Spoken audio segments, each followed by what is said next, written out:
नमस्कार, मैं हूं जायरा और स्वागत है आपका हमारे इस खास कार्यक्रम मुद्दा में। आज हम बात करेंगे कि क्या यूक्रेन जंग में भारत की मध्यस्थता कर सकता है। भारतीय विदेश मंत्री एस जयशंकर आज एक दिवसीय दौरे पर रूस की राजधानी मॉस्को पहुंचे हैं। वहीं रूसी विदेश मंत्री सर्गेई लावरोव और डिप्टी पीएम डेनिस मंटोरोव से वो मुलाकात करेंगे। इस दौरान दोनों देशों के नेता द्विपक्षीय संबंधों और अंतर्राष्ट्रीय एजेंडे पर चर्चा करेंगे। रूस यूक्रेन जंग शुरू होने के बाद जयशंकर की ये पहली विजिट है। जयशंकर की रूस यात्रा को जंग खत्म कराने की कोशिश के तौर पर देखा जा रहा है। हालांकि इस पर अभी तक भारत की तरफ से कोई बयान नहीं आया है। रूसी विदेश मंत्रालय के मुताबिक जयशंकर का राष्ट्रपति पुतिन के साथ मुलाकात का कोई प्लान नहीं है, लेकिन ऐसा माना जा रहा है कि भारत रूसी विदेश मंत्री से साफ तौर पर एक बार फिर आज का युग युद्ध का नहीं है कह सकता है। सितंबर 2022 में उज्बेकिस्तान के समरकंद में हुई एससीओ की मीटिंग से इतर प्रधानमंत्री नरेंद्र मोदी ने रूस के राष्ट्रपति व्लादिमीर पुतिन से मुलाकात की थी। दोनों के बीच हुई बातचीत में पीएम मोदी ने कहा था, आज का युग जंग का नहीं है। हमने फोन पर कई बार इस बारे में बात भी की है कि लोकतंत्र कूटनीति और संवाद से चलता है। मुलाकात के दौरान पुतिन ने मोदी से कहा था, मैं यूक्रेन से जंग पर आपको स्थिति और आपकी चिंताओं से वाकिफ हूं। हम चाहते हैं कि ये सब जल्द से जल्द खत्म हो। हम आपको वहां क्या हो रहा है इसकी जानकारी देते रहेंगे। 24 फरवरी को शुरू हुई रूस यूक्रेन जंग के बाद से प्रधानमंत्री मोदी रूस के राष्ट्रपति व्लादिमीर पुतिन और यूक्रेन के राष्ट्रपति व्लोदिमीर जेलेंस्की से कई बार फोन पर बात कर चुके हैं। एस जयशंकर ने यूरोप के स्लोवाकिया विजिट के दौरान कहा था कि रूस यूक्रेन युद्ध में हम पहले दिन से कह रहे हैं कि युद्ध विराम हो। दोनों देशों को बातचीत के जरिए शांति के रास्ते पर आना चाहिए। युद्ध कोई विकल्प नहीं है। तो एस जयशंकर रूस की विजिट पर हैं, यानी वहां के दौरे पर हैं वो, और उनके इस दौरे को अहम माना जा रहा है क्योंकि हो सकता है कि जो जंग चल रही है रूस और यूक्रेन के बीच में, इसमें भारत मध्यस्थता अपनी कर सकता है और इस दौरे के कई मायने भी निकाले जा रहे हैं। व्यापारिक तौर पर भी इसे देखा जा रहा है। कई अहम समझौतों की भी बातें हो सकती हैं इस दौरान, और अब देखना होगा क्या कुछ चर्चाएं होंगी, किन मुद्दों पर बातचीत की जाएगी। एस जयशंकर के जरिए रूस पहुंचकर वहां पर वो विदेश मंत्री से मुलाकात करेंगे। हालांकि पुतिन से मिलने का फिलहाल उनका कोई कार्यक्रम नहीं है, लेकिन ऐसी उम्मीद की जा रही है हो सकता है कार्यक्रम में फेरबदल भी हो जाए, लेकिन अभी तक इस बारे में कोई आधिकारिक जानकारी नहीं मिल सकी है। तो एस जयशंकर रूस के दौरे पर हैं और उनके इस दौरे को बहुत अहम माना जा रहा है क्योंकि जो जंग है यूक्रेन और रशिया के बीच में वो साल की शुरुआत से ही जारी है और अब देखिए साल खत्म होने को आ गया है, लेकिन इस जंग पर अब तक विराम नहीं लगा हुआ है। और जो भारत की भूमिका है इस जंग को लेकर वो शुरू से ही बहुत अहम उसे देखा जा रहा है क्योंकि भारत हमेशा से शांति के समर्थन में रहा है। और आपको बता दें कि इस दौरान जब जंग चल रही थी तो प्रधानमंत्री नरेंद्र मोदी ने पुतिन से कई बार फोन पर बातचीत भी की है और पुतिन ने का जो रवैया था वो भी भारत की तरफ काफी सकारात्मक रहा। लेकिन अब जब एस जयशंकर पहुंचे हैं रशिया तो वहां पर किस तरीके से वो बातचीत करते हैं और क्या कुछ इस दौरान होता है, किन मुद्दों पर चर्चा की जाती है, क्या समझौता कोई होगा वहां पर, इन सब पर नजरें टिकी होंगी क्योंकि उनके इस दौरे को बेहद अहम माना जा रहा है। क्योंकि जब से जंग शुरू हुई है रशिया और यूक्रेन के बीच में, ये एस जयशंकर का पहला दौरा है।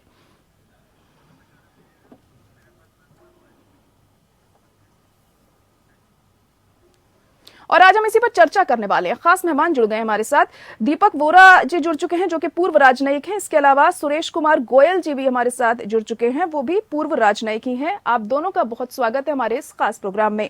सबसे पहले सुरेश कुमार गोयल जी, मैं आप ही के पास आना चाहूंगी कि अब एस जयशंकर रशिया के दौरे पर हैं आज, तो कितना अहम उनके इस दौरे को माना जा रहा है और जो जंग चल रही है यूक्रेन और रशिया के बीच में, क्या भारत मध्यस्थता के तौर पर आगे बढ़ सकता है, इसमें क्या लगता है आपको? देखिए, पहली बात तो ये है कि जब जयशंकर साहब रशिया का दौरा कर रहे हैं तो रशिया से हमारे संबंध खाली यूक्रेन की वजह से नहीं है। रशिया से हमारे संबंध पिछले 75 साल में काफी मजबूत रहे हैं। इससे पहले सोवियत यूनियन से तो एक तरह से हमारे संबंध बहुत पुराने हैं और अच्छे रहे। एक दो अगर वारदातों को छोड़ दें तो ज्यादातर सोवियत यूनियन और रशिया हमेशा भारत के साथ रहा है।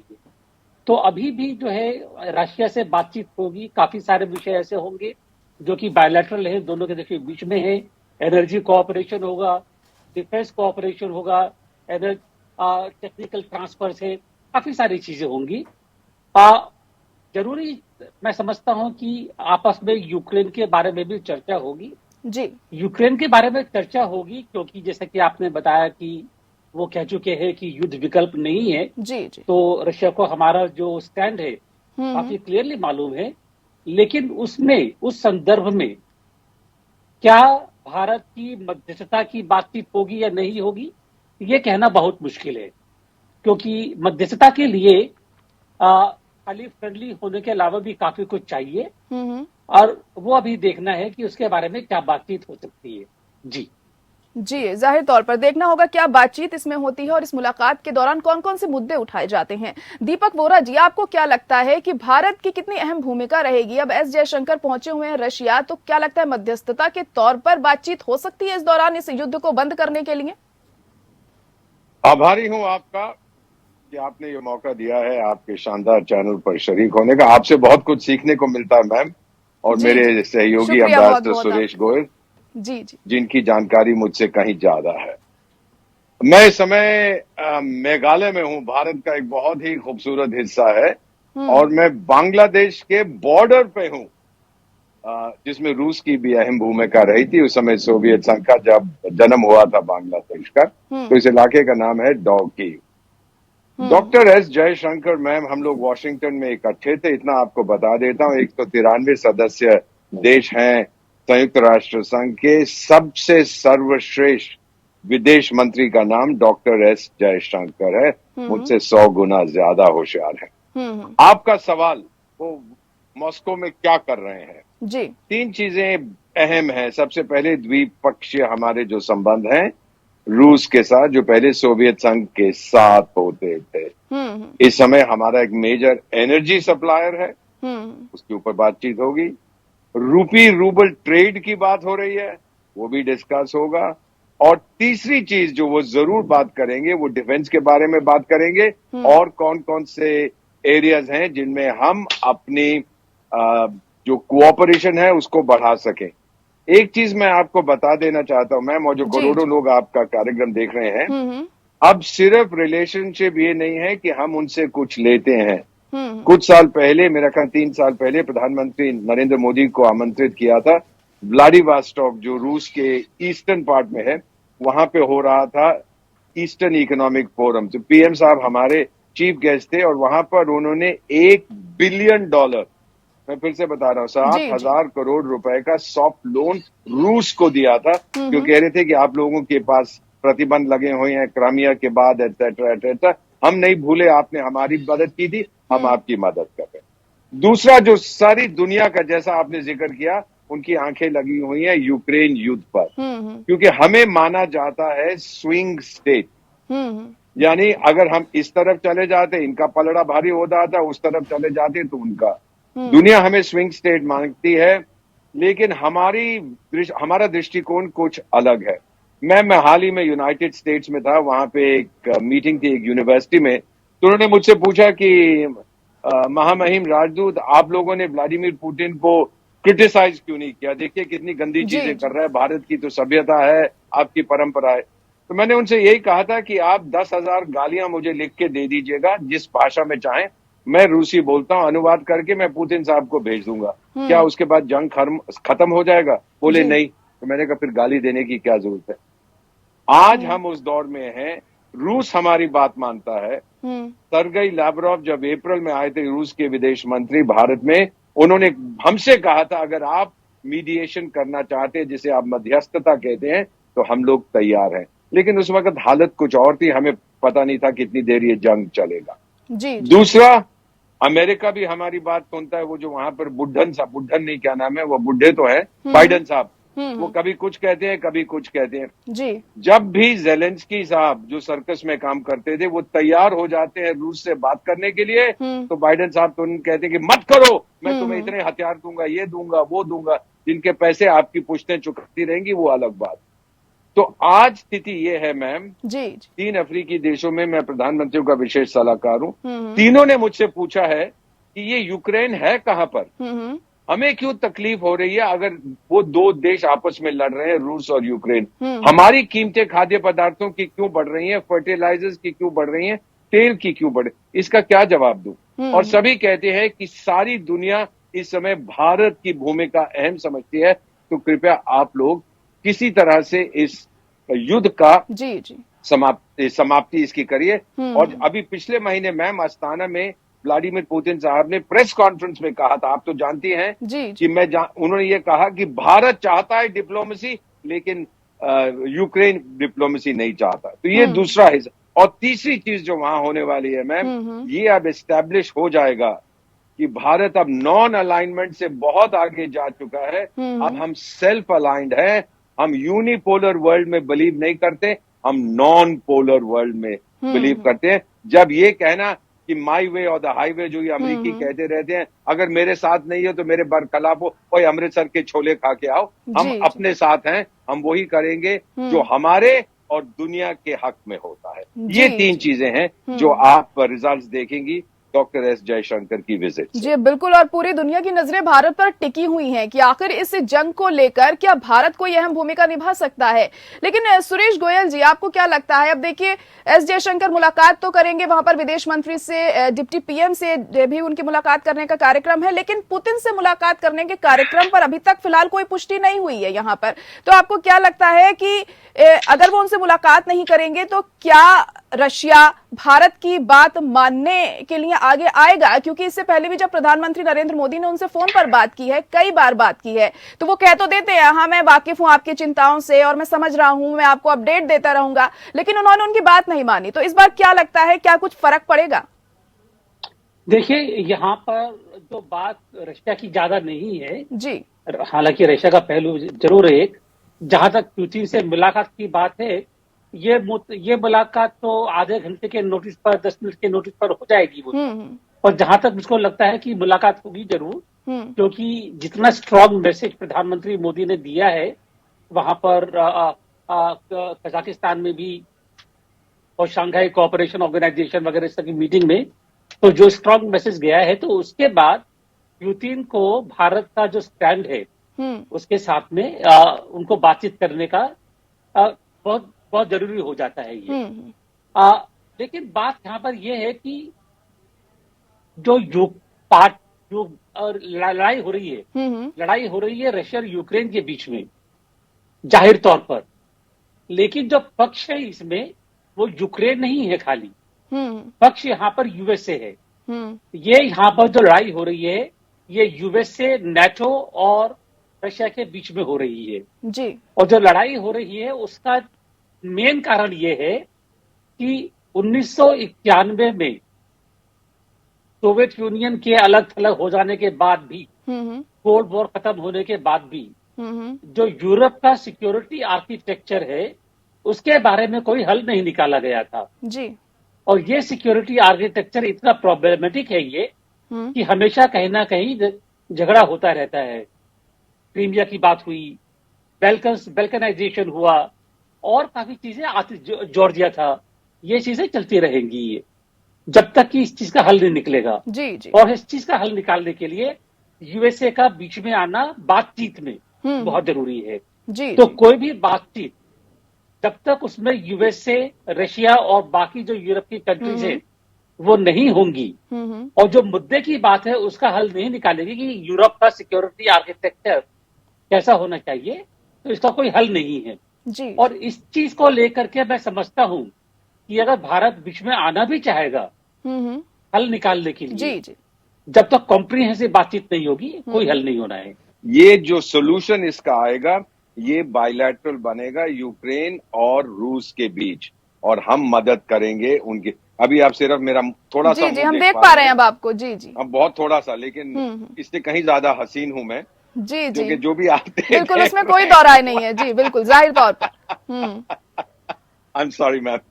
तो मेरा आपसे यही कहना था कि ये इन सबको शामिल करने का इसमें कुछ बनता नहीं। वो तो सीधा कह चुका है वो बुड्ढन साहब कि जब तक पुतिन है तो कुछ नहीं होगा, पुतिन को जाना पड़ेगा, वो वॉर क्रिमिनल है, वो ये है वो है।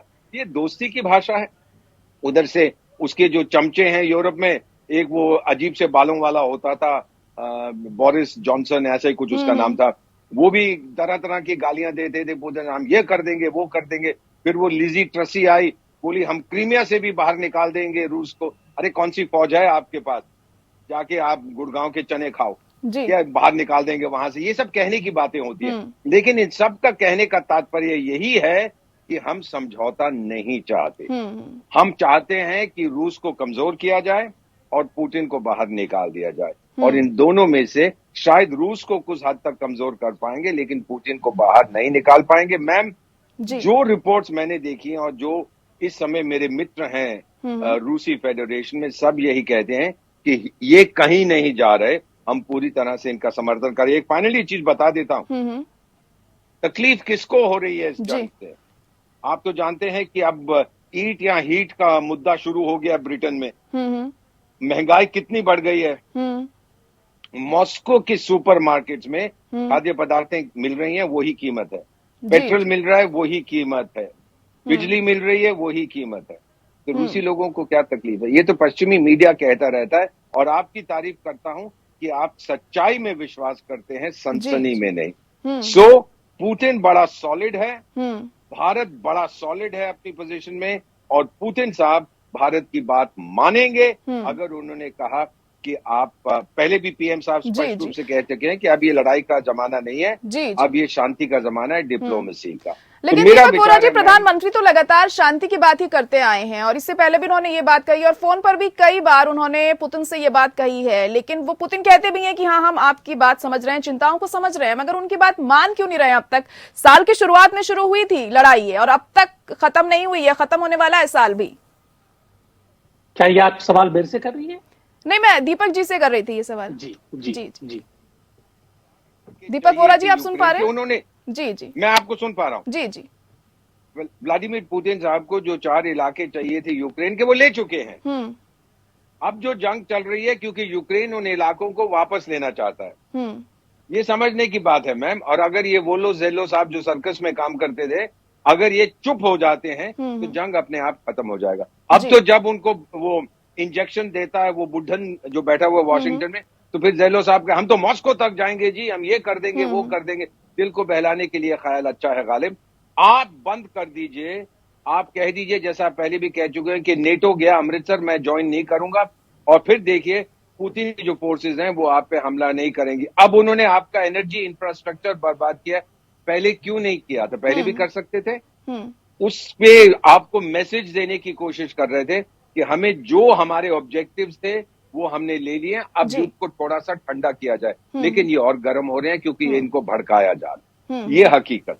जी, चलिए ठीक है। सुरेश गोयल जी, जैसे कि आप पहले कह रहे थे कि बातचीत के जरिए ही कोई रास्ता निकल सकता है, तमाम यूरोपियन कंट्रीज को साथ में आना चाहिए और वार्ता करनी चाहिए, तो ऐसे में आपको क्या लगता है, क्या रणनीति आगे होनी चाहिए कि तमाम देशों के साथ एक सकारात्मक बातचीत हो सके और कोई नतीजा निकल सके? देखिए, मैं दीपक बोरा जी का बहुत आदर करता हूँ। जी। मेरे से वरिष्ठ हैं तो ज्यादा समझते हैं, लेकिन आई थिंक इस मामले में मैं रशिया में कई बार जा भी चुका हूँ, काफी डील कर चुका हूँ, थोड़ी सी समझ है मेरे को इस मामले की। मैं उसके आधार पर कहता हूँ ये कि जब तक इस बातचीत में यूएसए और यूरोप भी इन्वॉल्व नहीं होंगे, टेम्पररी शांति हो जाएगी, लेकिन फिर झगड़े शुरू होंगे, क्योंकि समस्या का हल जो है वो यूरोप है। समस्या का हल खाली यूक्रेन नहीं है। अगर रशिया यूक्रेन के ईस्टर्न पार्ट्स के ऊपर कब्जा करना चाहता है तो उसको ब्लैक सी की सिक्योरिटी, अपने मैरीटाइम रूट्स की सिक्योरिटी दिख रही है, जिसको वो नहीं चाहता कि उसके ऊपर कोई भी खलल पड़े। तो सब देखते हुए बातचीत होगी, लेकिन बातचीत अभी नहीं होगी, क्योंकि अभी किसी का भी पेट भरा नहीं है। अभी तक उनको ये नहीं लगा है कि ये झगड़े से कोई असल निकल पाएगा। यूएसए अभी तक देख रहा है कि रशिया की ताकत कब खत्म होगी। रशिया अभी भी देख रहा है कि यूएसए कब यूक्रेन को सप्लाई करना बंद करेगा, और यूरोप की हालत इतनी खराब हो जाएगी, यूरोप में घुटने टेकने शुरू हो गए हैं क्योंकि एनर्जी नहीं मिल रही है। तो अभी तक ना तो रशिया ने, ना यूएसए ने या यूके ने अभी तक पूरी तरह से पीछे हटने का फैसला नहीं किया है। और जब तक यह फैसला नहीं होगा, बातचीत में मेरे ख्याल में कोई ऐसी खास प्रोग्रेस होने की उम्मीद नहीं है मेरे को। तो इंतजार करना पड़ेगा, वेट होगा, अभी कुछ अर्सा और है। अगले साल तक मेरे ख्याल में कुछ उम्मीद हम कर सकते हैं कि बातचीत हो जाएगी। जी बिल्कुल। और देखिए, आज हम ये चर्चा इसलिए कर रहे हैं क्योंकि विदेश मंत्री पहुंच रहे हैं रशिया, और भारत की जो भूमिका है उस पर सबकी नजरें टिकी हुई हैं। मध्यस्थता के तौर पर अहम कदम उठा सकता है भारत यहाँ पर। इस वजह से आज ये सवाल भी उठ रहा है, क्योंकि फोन पर बात करने में और एक आमने सामने जाकर बात करने में फर्क होता है। तो इस वजह से आपको क्या लगता है, क्या ये जो मुलाकात होगी, ये जो दौरा होगा, सकारात्मक रह सकता है क्या? जी बिल्कुल सकारात्मक होगा, क्योंकि जैसा कि मैंने कहा कि रशिया और इंडिया के बीच में यूक्रेन के अलावा और भी काफी सारी चीजें हैं। रशिया और हमारे भारत के संबंध काफी अच्छे हैं, और मेरे ख्याल में संबंध अच्छे हैं, इसीलिए मोदी साहब ये उनसे कह भी पाए कि ये युद्ध का युद्ध नहीं है, क्योंकि हम दोनों के बीच में जो बातचीत होती है सकारात्मक होती है, बिल्कुल फ्रैंक बातचीत होती है, और एक दूसरे को समझने की बातचीत होती है। तो बातचीत सकारात्मक रहेगी, और जो हमारे जो बायलैटरल मुद्दे हैं, द्विपक्षीय मुद्दे हैं, उसके ऊपर काफी अच्छी बातचीत होगी। खाली बात यह है कि मैं नहीं समझता कि यूक्रेन के मामले में हमें बहुत ज्यादा उम्मीद रखनी चाहिए। हो सकता है हो जाए, कभी भी बिल्कुल मना नहीं कर सकते हैं, लेकिन मुझे उम्मीद कम है अभी होने की, तो इसीलिए मैं ज्यादा ऑप्टिमिस्टिक नहीं। चलिए ठीक है दीपक वोरा जी, ठीक है दीपक वोरा जी, आपको कितनी उम्मीद है कि इस विजिट से कुछ फर्क पड़ेगा? जो स्थिति बनी हुई है रशिया और यूक्रेन के बीच में युद्ध की, क्या उसमें कुछ अंतर नजर आएगा क्या? 100% मैसेज मिलेगा व्लादिमीर पुतिन से, या उनके विदेश मंत्री से, या डेप्यूटी प्राइम मिनिस्टर से, हमारे विदेश मंत्री को, जो हम ट्रांसमिट करेंगे यूक्रेन को। अब ये समय आ रहा है जब यूक्रेन थक चुका है मैम। यूक्रेन का आपको पता है 40-50% उसकी ऊर्जा की जो क्षमता है वो नॉकआउट कर दी है। कीव को तो इवैक्यूएट करने की बात कर रहे हैं। अरे कितना पनिश करेगा अपने लोगों को। और एक चीज बता दूं, आज मिड टर्म इलेक्शंस हो रही हैं अमेरिका में, 425 हाउस ऑफ रिप्रेजेंटेटिव्स के लिए और 35 सेनेट के लिए। अगर बुढ़न नहीं, बाइडेन की पार्टी हार जाती है, वो जमीन पे उतर आएगा। अभी तो बहुत ऊपर उड़ रहा है। और जब अमेरिकी लोग उससे कह रहे हैं कि ये जेलेंस्की तेरा भतीजा है या पोता है जो तू वहां की दखल दे रहा है, तूने रूस को अकेला क्यों नहीं छोड़ दिया, ये जवाब जब तक वो नहीं दे पाएगा मैम, मुझे लगता है कि अब उसका जो रवैया है वो बदल जाएगा। जी चलिए ठीक है, बहुत शुक्रिया आप दोनों का हमारे साथ जुड़ने के लिए। और अब देखिए अब क्या कुछ होता है इस मुलाकात के बाद। जो दौरा है एस जयशंकर का रशिया का है, इसमें दौरान क्या कुछ चर्चा होती है, किन मुद्दों पर बातचीत होती है, इस पर सबकी नजरें टिकी होंगी, क्योंकि पूरी दुनिया भारत पर नजरें जमाए हुए है कि क्या वो मध्यस्थता की भूमिका निभा सकता है इस जंग को रोकने में। और इसी के साथ मुद्दा में इतना ही, मुझे दीजिए इजाजत, नमस्कार।